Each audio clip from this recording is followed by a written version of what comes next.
in the building at 80 and 58. We got mad love for them, but they are stinking so bad.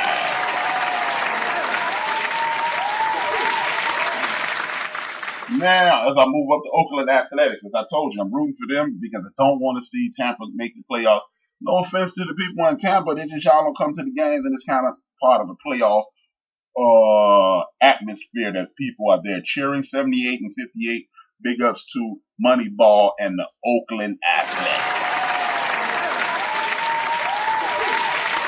Side note, when I was a kid, that's the first team I rooted for because Reggie Jackson played.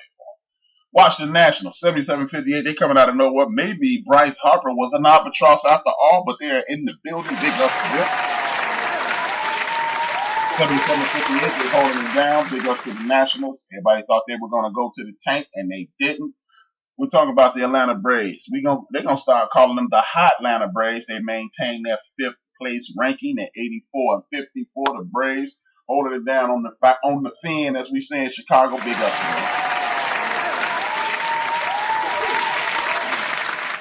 Then I got the Minnesota Twins. Swear to God on the 4 fingers, no thumb. Minnesota Twins in the building at 84 and 52. Looks like they're going to run away with their division. Another team I can't bring myself to cheer for, but because they're the number 1 rivals of my Chicago White Sox. But the Twins holding it down. My man RC, he will be happy Vince Wright. They'll be happy as well when they listen later. Holding down that number 3 spot. This is where I'll get a whole lot of pushback and flack. But the New York Yankees are holding it down at 90 and 48 in the 3rd place ranking. They're going to be there as long as they be there. And then when they're not there, they're going to not be there. Big ups to the Yankees. The number 2 spot, a team with 5 starters who can be aces, 89 and 49. They're getting healthy. They're on the roll.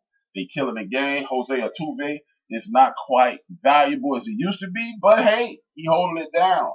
The Astros, they're a well-oiled machine, and they're number 2.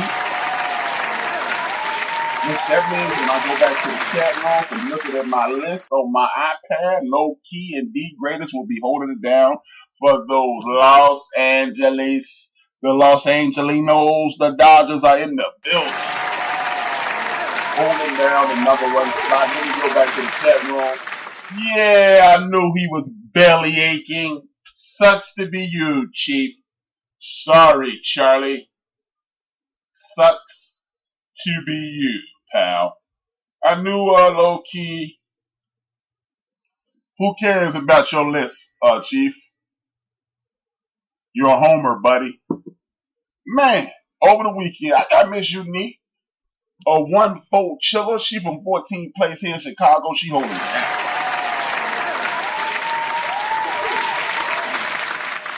As I was stating, man, we have a lot to talk about in regards to football.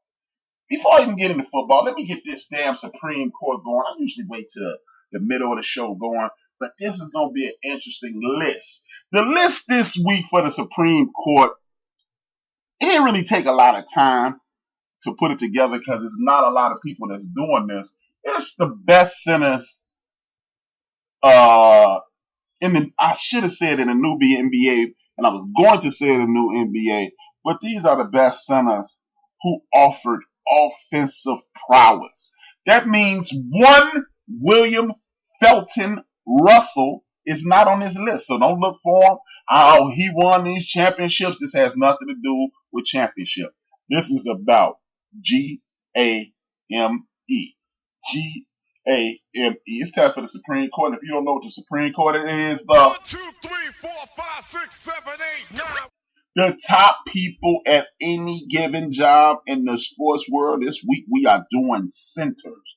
Centers with just all around game. So it was bought, I like to do these lists because a lot of people pay very little attention to big time players who they ain't win enough championships, they ain't win enough MVPs, they ain't do this enough, they ain't do that enough. But these are the guys who have mad game, and I'm going to pay homage to them. Number 9 is, in regards to favorites, he's my number 2. He's my number 2. But on this list, he's number 9. He goes by the name of Patrick Ewing. Patrick Ewing was a big-time, three-time All-American at Georgetown, national champion at Georgetown. Should have been back-to-back championships. Without the shot clock, they were unable to pull it off. Patrick Ewing and the Georgetown Warriors brought the hood into college basketball. Not in a negative way, but brothers started paying attention to Georgetown. You'd have thought that Georgetown was an HBCU because of Patrick Ewing and his teammates. They all looked alike. There were no people outside of the community there. So Patrick Ewing was like the first big-time center icon of my life. I walked into the Moses Malone, the Kareem Abdul-Jabbar, and those guys.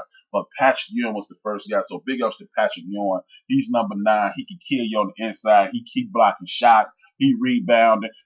Later on, his jumper became lethal as far back as 18 to 20 feet.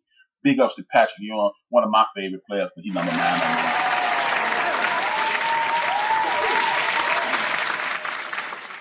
This is a guy right here. I watched Ewing play at Georgetown. I was a fan then. Denise Milking Cookies is participating. She must not be at work or cooking because y'all know Denise listens to the show while she prepares meals for her young people.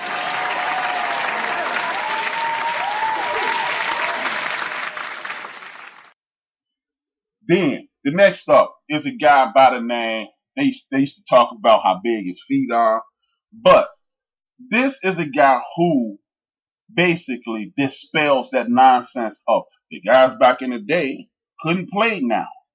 See, this is why I consistently tell you guys, when you are looking at the television, you need to be looking, not listening.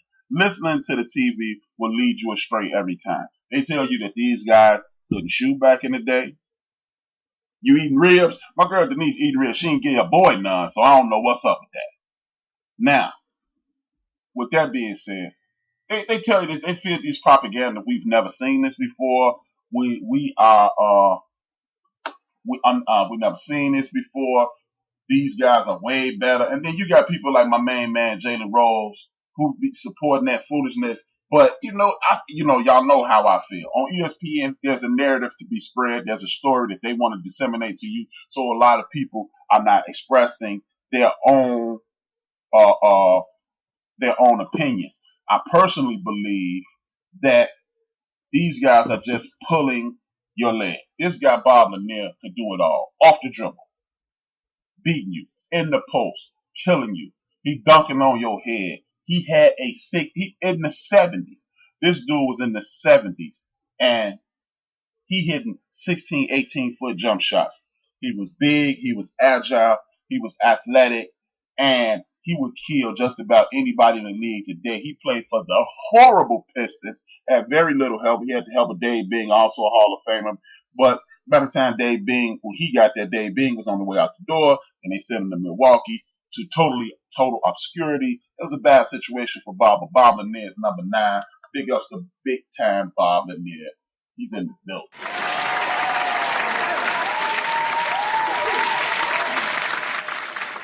The next dude, 7'2", with his afro, he was like 7'4", 7'5". One of the more skilled big men. A lot of people say he was the strongest man in the National Basketball Association.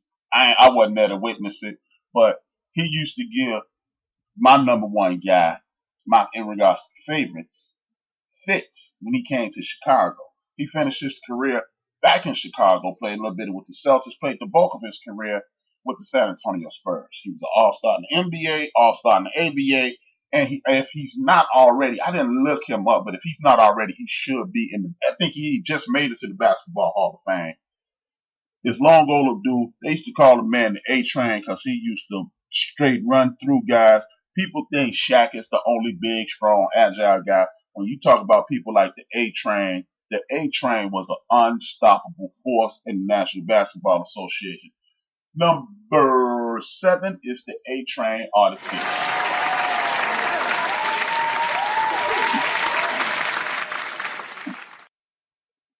Now, let me see. He was shorter than, right. Chief Rocker, as usual, pissing and moaning about He's a fan of his team, and he's oblivious to the rest of the world. Everybody who played for the Knicks, everybody who played for the Yankees, everybody who played for the Rangers, everybody that plays for any team that he likes is the best player ever. Of course, he has no objectivity, so he's always arguing about my list. If he didn't play for his team, he wasn't good. So I guess my list is always going to be wrong to him, because then he tries to disguise it as I don't like his team. No, it's just players that better than you. They better than some of the players on your team. The guys on here, you are the only people that are disputing that Bob Lanier didn't have major league game. And that sucks to be you, bro. Now, with that being said, the NCAA football season unofficially kicked it off this weekend. Look, it was a hit, man. It was a flat out hit. You got big time upsets, you got big time performances. You got the greatest conference known to man. The SEC got beat by a small time school, a school that only won 2 games last year. And you still have people go on ESPN as usual and definitely say, oh, well, Tennessee is on the rise, even though they lost to a team that's not on their level, even though they playing in arguably the greatest conference in the history of the world, and then they lose to Georgia State. But of course, you got people like Paul Feinbaum and these other goofballs that are on TV who are fanboys, and they're trying to promote their own personal interests and promote their own network and keep people going back and forth. But I'm not going. Georgia State went to Tennessee as they were playing Rocky Top and kicked the Tennessee Volunteers dead square in their asses. This makes college football one of the greatest things in the world. But I'm not going to stop there. There's a team, another one of those teams from the 80s and the 90s who dominated and reigned supreme when they had one Bobby Bowden at the helm. Florida State is in dire straits. Florida State lost this weekend, and they got a brother down there coaching, and I'm going to put it out here like this. Bruh, if your ass ain't renting your apartment, start packing, because you will not be living in Tallahassee in December. And if you're living in Tallahassee in December, your ass not going to be living there for the new year. You will be fired this season, bruh, unless y'all go on an unprecedented 11-game run, and then y'all going to be in contention for the ACC championship going up against Clemson, and then you're going to keep your job. If you win 9 of the 12 games that are on your schedule, you are fired, bruh. It's over for you. The Florida State Seminoles are not disciplined. They have way too much talent down there. I don't understand why my man got the job in the first place. He was at a mid-level school, and he wasn't doing well there. I understand a lot of colleges hire alumni and put them in positions of leadership. This may not be a good situation, and it hurts me to say that this brother should have never been hired. I get it. You trying to hire your own. If anything, you should have went to the U and asked Randy Shannon to come down to Tallahassee. I know it would have been sacrilegious to get somebody from the U in Florida State. I get it. But Randy Shannon also was the defensive coordinator at the University of Florida. So obviously, Randy Shannon wants to be the head dog. Get Randy Shannon that job. Florida State, otherwise, y'all need to tell that coach to gather all his assistants and sit your ass down. Sit your ass down. It hurts me to say that, but the truth gotta be told. Next up, the return of the Mac. Mac Brown went home again, so to speak. Mac Brown had a storied history at the University of North Carolina in the football program. He coached guys like Julius Peppers and other people like that. And then he went over to the University of Texas 2004, beat Michigan in the Rose Bowl, went back to the Rose Bowl the following year in 2005, beat one of the greatest teams ever assembled, the USC Trojans. I know D-Grade low-key still crying about that. But at the end of the day, Mac Brown came back to University of North Carolina and put the crown on his head.